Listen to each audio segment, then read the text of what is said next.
Hey guys, welcome back to my YouTube channel Trishna দিদার চ্যানেলে সকলকে জানাই অনেক অনেক ভালোবাসা এবং অভিনন্দন। তো গুড মর্নিং বন্ধুরা, শুভ সকাল। সকলে কেমন আছো বন্ধুরা? আশা করি ভালো আছো।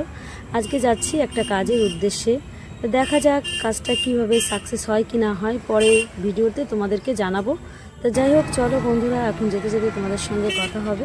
এখন রয়েছে রাস্তায়, এখন আমি যাচ্ছি রানাঘাট, আর রানাঘাট থেকে ট্রেন ধরে তারপর আমি যাব হচ্ছে শ্যামনগর। তা চলো বন্ধুরা, এখন রয়েছে ট্রেনে আর দুই মেয়েকে নিয়ে সঙ্গে করে যাচ্ছি। আর এই যে দেখতে পাচ্ছ রেল লাইন, দেখো একটা স্টেশনে দাঁড়িয়েছে, যার কারণে একটু ফাঁকা রয়েছে।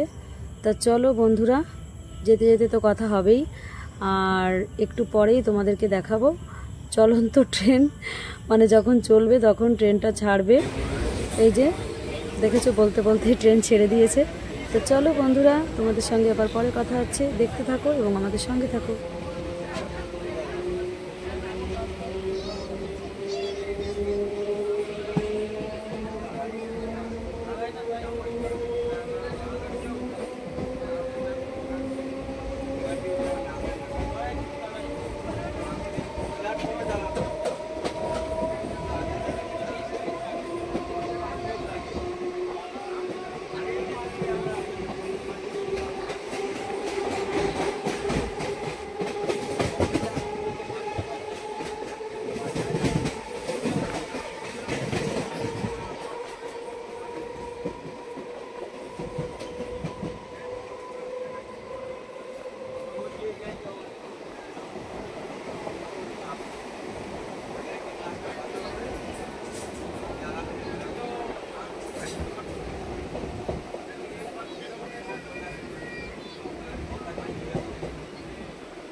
এই যে বন্ধুরা, ট্রেন থেকে নেমেছি। দুর্ভাগ্যবশত দেখতেই পাচ্ছ প্রচণ্ড পরিমাণে বৃষ্টি হচ্ছে, কিচ্ছু করার নেই, এখানটায় দাঁড়িয়ে অপেক্ষা করছি। কখন পৌঁছাবো আজকে সঠিক বলতে পারছি না। তা চলো, দেখো দাঁড়িয়ে রয়েছি সবাই, আমরা একদম কাক ভেজা বলতে পারো। স্টেশন থেকে একটুখানি আগিয়ে এসে প্রচণ্ড মুষলধারায় বৃষ্টি পড়ছে, কিচ্ছু করার নেই, এখানে এসে দাঁড়িয়ে রয়েছি, কি করব বলো। তা চলো, কি করা যাবে, আর অপেক্ষা করি, তারপর কখন বৃষ্টি থামে। মনে হচ্ছে বৃষ্টিতে ভিজে ভিজেই যেতে হবে, বৃষ্টি আর থামার নয়। অনেকক্ষণ ধরেই অপেক্ষা করছি, প্রায় 10-15 মিনিট হয়ে গেল, তারপরে ভিডিওটা অন করেছি। দেখতেই পাচ্ছ সেই দাদা, আমরা সবাই মিলে দাঁড়িয়ে রয়েছি। চলো,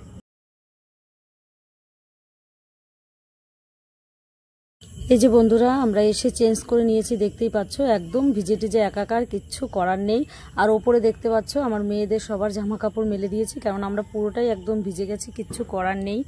তা চলো একটু রেস্ট নিই, তারপর বন্ধুরা আবার ওপরের ঘরে চলে এলাম দিদিদের, যেই দেখতে পাচ্ছ। চলো তোমাদেরকে দেখাই রুমটা। এটা হচ্ছে ওপরের ঘর,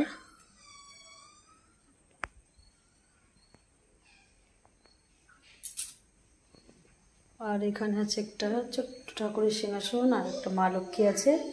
আর এই পাশটায় হচ্ছে ছাদ ওনাদের, কিন্তু অন্ধকার দেখা যাচ্ছে না। চলো এবার নিচে নেমে যাই।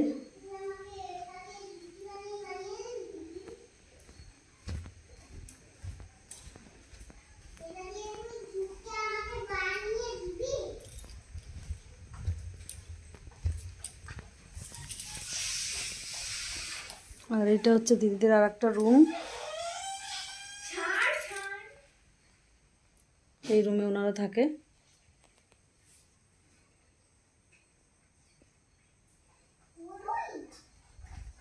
আর এই পাশটায় রয়েছে কিচেন।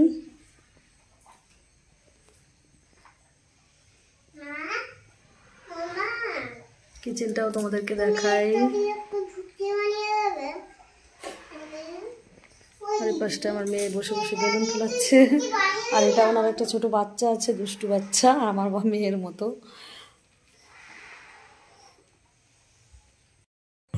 এই যে এসছে আত্মীয় বাড়ি, দেখতেই পাচ্ছ, সে বসে রয়েছে চুপ করে। এর মধ্যে দাদা কি করেছে, হঠাৎ করে বাজার থেকে গিয়ে খাসির মাংস নিয়ে এসছে। এখন আমাকে বলছে দিদি তুমিই রান্না করো। কিচ্ছু করার নেই, আত্মীয় বাড়ি এসছি, তাদের আবদার আমার হাতে রান্না খাবে, যার কারণে এই যে বসে পড়েছি, দেখতেই পাচ্ছ, পরিষ্কার করার জন্য। কিছু করার নেই, আমারই রান্না করতে হবে। তো যাই হোক, চলো ওনাদের আবদার মেটানোর জন্য একটু রান্না করে দিই, যেহেতু বলছে। তো চলো ঝটপট রান্নাটা করে নিই, ফিরে আসছি আবার তোমাদের সঙ্গে কথা বলতে। এই যে বন্ধুরা দেখো, টিভির সামনে আমার মেয়ে একটু সেলফি স্টাইল নিয়ে পোজ নিয়ে নিচ্ছে, দেখতেই পাচ্ছ। আর চলো আমি সব কিছু কেটে কুটে গুছিয়ে নিয়েছি। অ্যাকচুয়ালি দিদি তার মেয়েকে টিউশন পড়াতে দিতে গেছে, যার কারণে উনি এখনও আসেনি। তাই আমি ভাবলাম রান্নাটা সেরে নিই। তা চলো, ভাতটা ফ্যান এসে গেছে, তাই ঢাকনিটা নামিয়ে নিচ্ছি। আর এইদিকে দেখতে পাচ্ছ প্রেসার কুকার বসিয়েছি, এর মধ্যে খাসির মাংস সেদ্ধ করতে বসিয়েছি, কেননা বয়েল না হলে না আবার খাসির মাংসটা ভালো লাগে না, সফটই হয় না। তা চলো, এদিকে ডুমো ডুমো করে আলু কেটে নিয়েছি। আর এখানে দেখতে পাচ্ছ খাসির চর্বিটা আলাদা করে রেখেছি, নাহলে গলে যাবে। আর এখানে পেঁয়াজ কেটে রেখেছি, আর এখানে সব রকম মশলা পেস্ট করে নিয়েছি। ওনাদের আবদার কাঁচা লঙ্কার মাংস খাবে, তো যাই হোক করছি। আর এই যে দেখো, এদিকে আমার মেয়ে শুয়ে শুয়ে টিভি দেখেই যাচ্ছে, এদিকে টিভি চলছে, আর আমার দুই মেয়ে টিভি দেখছে। যাই হোক, ওদের একটু সময় কেটে যাচ্ছে, এসছে এখানে অনেকটাই দূর, মানে কি বলবো। আর এই যে আমি এখন খেতে বসে পড়েছি, আমার মেয়ে ওই দিক দিয়ে ভিডিও করছে। বসেই ছিলাম অনেকক্ষণ, সবার খাওয়া দাওয়া হয়ে গেল, মেয়েকেও খাইয়ে দিলাম, আর আমিও বসে পড়লাম খেতে।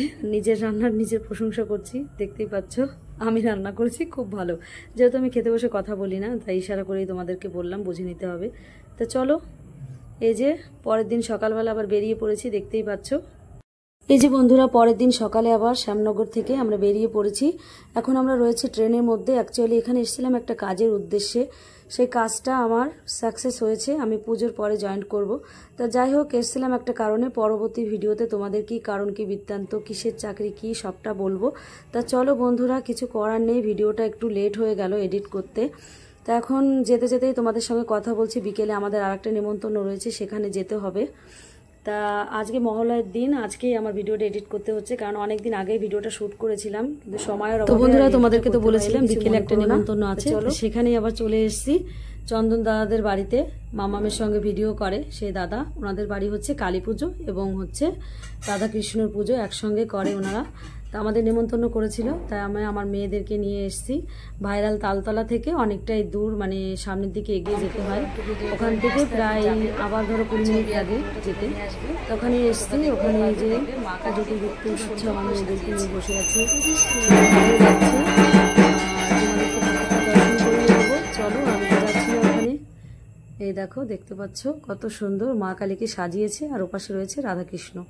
এই দুটো পুজোই আজকে একসঙ্গে হবে, ওনাদের বাৎসরিক পুজো প্রত্যেক বছরই হয়। আর দাদাদের নিজের পুজো নিজেই করছে, দেখতে পাচ্ছ চন্দন দা যে ওই পাশে বসে রয়েছে, যেহেতু ওনারা পুরোহিত মানে ব্রাহ্মণ, এর জন্য ওনারা আর অন্য ঠাকুর নেয়নি, ঠাকুরমশাই ওনারা নিজেদের পুজো নিজেরাই করছে, কারণ ওনারা দুই ভাই দাদারা হচ্ছে অন্য জায়গায় পুজোও করে। তা চলো, তো বন্ধুরা এই যে বসে আছি, ভাই আমি, সবার প্রথম চা দিল, দাদা খেলাম, এখন আবার বসে বসে কোল্ড ড্রিঙ্কস খাচ্ছি, দেখতেই পাচ্ছ। আর আমার মেয়ে পেছনে কার্টুন দেখছে, ও তো যেখানে যায় ওকে কার্টুন দিয়েই বসিয়ে রাখতে হয়, নাহলে প্রচণ্ড উৎপাত করে, একদম মানে ভীষণ সমস্যা করে, মানে এত সমস্যা যে কোথাও যেয়ে শান্তি পাবে। আর এই যে আমরা এখন সবাই মিলে একসঙ্গে খেতে বসে পড়েছি, যেহেতু রাত হয়ে গেছে। ভাই দাদা দুজনা মিলে আমাদের স্টেশনে দিতে যাবে, তাই যে দেখতেই পাচ্ছ ভোগের প্রসাদ আর নানান রকমের ফল দিয়েছে খেতে, খুব সুন্দর রান্নাটা হয়েছে। আর এই যে দাদা দেখো পুজো করে সবে এলো, আর একটা পুজো বাকি রয়েছে। তো চলো বন্ধুরা, সবাই এখন প্ল্যাটফর্মে বসে আছি স্টেশনে, গাংনাপুর রানাঘাট ছাড়বে 9:30টায়। তো বসে অপেক্ষা করছি অনেকক্ষণ, আমরা প্রায় এসছি 8:45টার সময় এখানে পৌঁছে গেছি। আমরা তো জানি না যে কটায় ট্রেন, অ্যাকচুয়ালি তাড়াতাড়ি করে চলে এসেছি, খাওয়া দাওয়া করে দুটো কাটা করে, যেহেতু রানাঘাট থেকে আবার বাড়িতে যেতে হবে, দেরি হয়ে যাবে, যার কারণে তাড়াতাড়ি করে এলাম, কিছু করার নেই। এখানে প্রায় 1.5 ঘন্টা ধরে বসে আছি, এখন প্রায় 20 মিনিট বাদে হয়তো ছাড়বে। তোমার হচ্ছে 1.5 ঘন্টা মানে লস আমাদের। চলো আমরা রানাঘাটে পৌঁছাবো 10টায়, বাড়ি যেতে যেতে 10:30। চলো, বসে আছি অনেকক্ষণ ধরে স্টেশনে, তোমাদেরকে দেখা স্টেশনটা। দাদাভাই এখানে ফুলের কাজ করছে, আর এটা হচ্ছে গাংনাপুর স্টেশনটা, দেখতেই পাচ্ছ।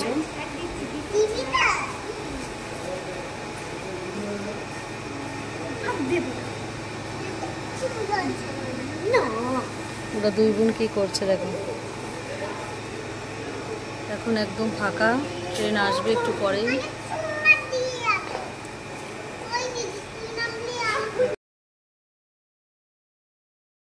এই যে বন্ধুরা, এতক্ষণ বসে থাকার পরে অবশেষে ট্রেন এসছে। তবুও আমাদের বাড়ি যাওয়ার দিকে নয়, এটা হচ্ছে রানাঘাট থেকে বনগাঁয় যাচ্ছে এই ট্রেনটা। আবার ওদিক থেকে ফিরবে যখন, তখন আমরা রানাঘাটের দিকে রওনা দেব। তা চলো, স্টেশনে দাঁড়িয়ে রয়েছে, এই ট্রেনটা ছেড়ে গেলেই আবার ওই ট্রেনটা ঢুকবে। তো চলো, বসে আছি, এক্ষুনি ট্রেনে উঠে যাব।